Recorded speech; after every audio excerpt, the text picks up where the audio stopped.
It's on. It's in one of the episodes from way back when. It seems like a lifetime ago, actually. So you started this channel last year. Yeah, yeah. I Oh, think it's incredible. I think it was May. May was the first video I did. It was like early May, and we had a snowstorm. I'm like, no, I live in upstate.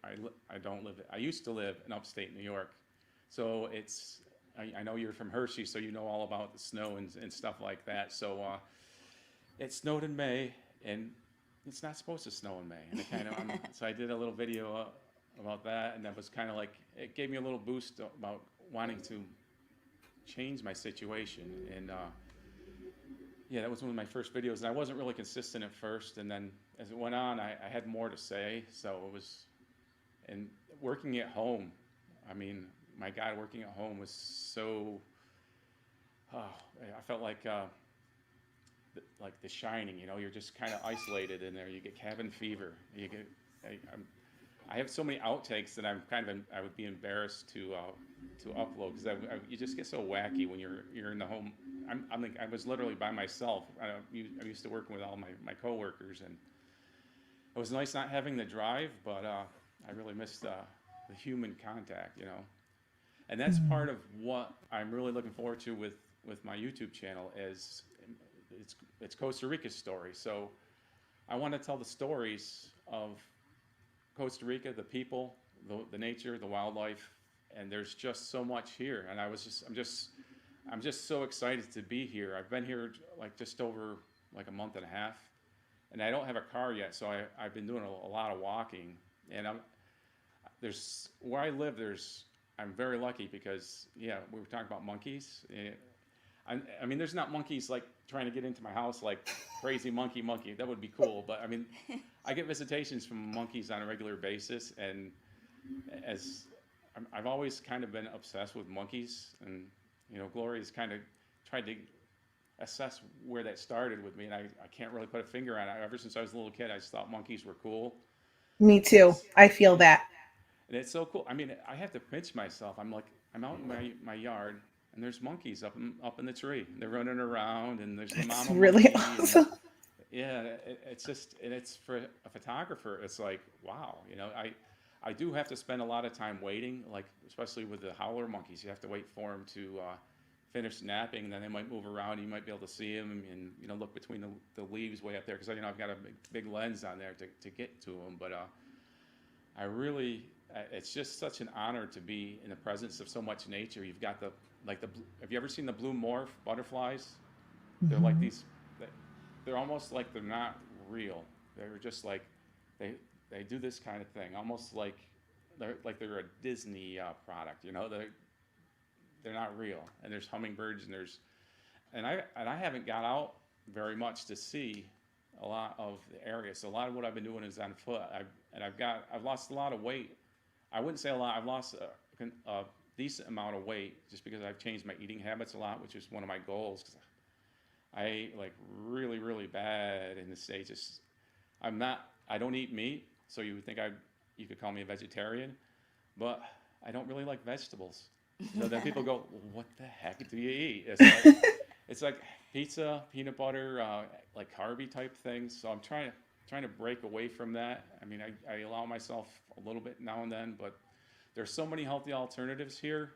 It's great. So you can. There's a lot of fresh food, and I'm going out to dinner because where I used to live in the States, it was like there was no place I could actually like walk to go to dinner. And like where I live now, I'm within walking distance of a lot of really, really, really good restaurants, and there's like little coffee shops, and Gloria's taken me and the gang out to a lot of good places, and she always knows the places with the best views. Oh my God, some of these places. You're coming to? Are you You want know to I'm come gonna be visit? there. You're gonna love it, love it, love it. Especially if there's monkeys everywhere. Oh my God, there are places where I mean you can see monkeys on demand pretty much. I mean like Yes. I love oh that. yeah, and yeah, it's somebody was saying it's like oh Ed you're like it's like you're living in National Geographic when I saw some of the footage I had and it's like the and it does feel like that sometimes but when the capuchin monkeys came in they were like they're like the ones with the white face they have a completely different personality than the howler monkeys. The howler monkeys are like really laid back and mellow kind of guys. These guys come in and it's like Jumanji, and so it's like the monkeys, the flying monkeys from Wizard of Oz. They just come through, and like at one point there was a hanging bird's nest, and I'd been watching it for a month or so, and I knew that the babies had flown out, so there was no longer anything in it. But this monkey comes down, and he's after that nest because monkeys eat eggs, and Mm. monkeys eat just about they're omnivores, and there's all I mean really omnivores. So the monkey's there like maybe 15 feet away from me, and he's like yanking on that bird's nest, and I'm going, monkey, get away from that bird's nest. And the monkeys look at me like, who are you? What are you doing here, gringo? Get out of here. This is my jungle. And they're fast enough. They know that they don't really have to be too worried, because there's no way that I'm gonna go and grab them or anything. Not that I want to.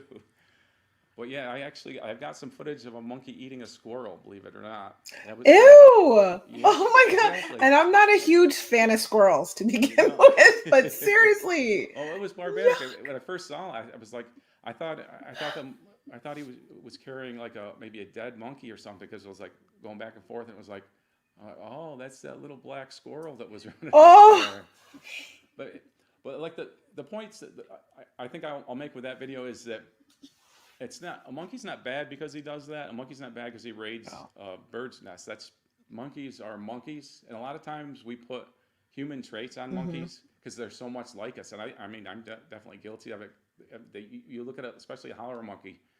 You look at how they are, and it's like, wow, they are just so similar to us. But like the people that want a monkey for a pet and put a diaper on a monkey and keep a monkey, and that's just totally wrong, because a monkey in the wild is so valuable compared to a monkey that's a you know a pet. I mean, there's a lot of rehab places that will take care of monkeys, and they have to do that kind of thing. But the people that want a monkey as a pet, no, just think about it. No, you don't want a monkey for a pet. Come and see the monkey Wow. in the jungle. Well, I agree with you. Like, I have definitely Jane Goodall vibes from Yeah, yeah, from this conversation, which I love Jane Goodall. So if you don't know who that is, then yeah, please Google it. yeah, Please do yourself a favor, especially if you love monkeys and apes and all of that kind of thing, which I do. But one of the things here that I like where I live in the Pacific Northwest is we don't go to the zoo, because the zoo typically makes me feel sad when I go. Yeah. But there's this amazing place out here. I think it's on 100 acres, and it's a wildlife preserve, and these people bought land here in like the 1920s, and they turned it into their family for generations, have kept it as this wildlife preserve, and you can go see all of the animals that are natural to this area. wow, that's And the way they have it set up is really nice. So that's where I take the kids, and we go to see them in their natural habitat. But it's sort of like fenced off in a way, but it also looks natural. The way they've done it is really creative to make sure that the animals still feel like they're in their own home, not like they're in a zoo, and you're almost feeling like you're in nature when you go, and you have to take like a little tram ride through the countryside basically. And you get to see bears, and you get to see all these different animals in their natural habitat, and I love that. And I think that that's what kind of Costa Rica sounds like, where I could just go see all of these animals with respect to their home. yeah, and I think that's really important, especially for kids to experience things like that. Hmm. Like a lot of kids in the city don't get a chance to experience animals other than maybe a random squirrel or a Hmm. rat dragging a pizza in New York City or something like Yeah. that. But yeah, Yeah. but yeah, I mean it's a total different vibe here in Costa Rica. So I'm sure that you're gonna love it. Angelina says she loves animals. Yeah, I Yes. love that. By the way, estoy muy bien, mami. Tía Lucy. Leah and Lucy, my mother, mami hermosa. Hola, ¿cómo estás? Yeah. So I have a question for you, Ed. Uh-oh, now I'm worried. So the question is, we're gonna leave a little bit the monkeys. We're gonna bring the monkeys later, but now I want to go a little bit deep. I want Uh-oh. you to express what happens to you in the moment that you decide What was your aha moment for you to decide to come to Costa Rica and leave everything behind? Well, I kind of have to divide it into a couple of different aha moments, because there's an aha moment where you realize that this isn't working, my current situation isn't working. So there's that aha moment. Then there's aha moment like, oh, Costa Rica is the place to go. And I actually can't pinpoint the time, because it's almost like a gradual thing. But my first thing was, I just realized that my job, I didn't have the satisfaction at my job, and it wasn't financially getting me where I needed to be. So I made a decision that, okay, we need to get out of here, and that was probably at least 2 or 3 years in the making, like kind of percolating in the back of my mind, and kind of like pipe dreaming things. And I was looking at different places. I was thinking of Arizona, because I really don't like the cold anymore. When I was young, I used to love the winter sports and all that kind of stuff. But as I got older, it was like, winter becomes, oh, I have to go out and shovel the snow so I can go to work. I have to drive to work in the snow. And so my dream destination was going to be somewhere with palm trees probably, and no snow. So that was my dream. And then I was looking at different places in Florida, and just like some of the things I live in a rural area, so I kind of wanted to keep that vibe. And I ended up just looking at a video on Costa Rica, and one thing led to another. Like you kind of get sucked in. I'm sure you've all been on YouTube, and you're on a topic, then all of a sudden you get suggested these other videos. Then all of a sudden you start watching one, like I think it was Michael Allen from TravelCostaRicaNow.com. He's got like a ton of Costa Rica videos, and he's the kind of guy that'll give you the good, the bad, and the ugly of a place to go.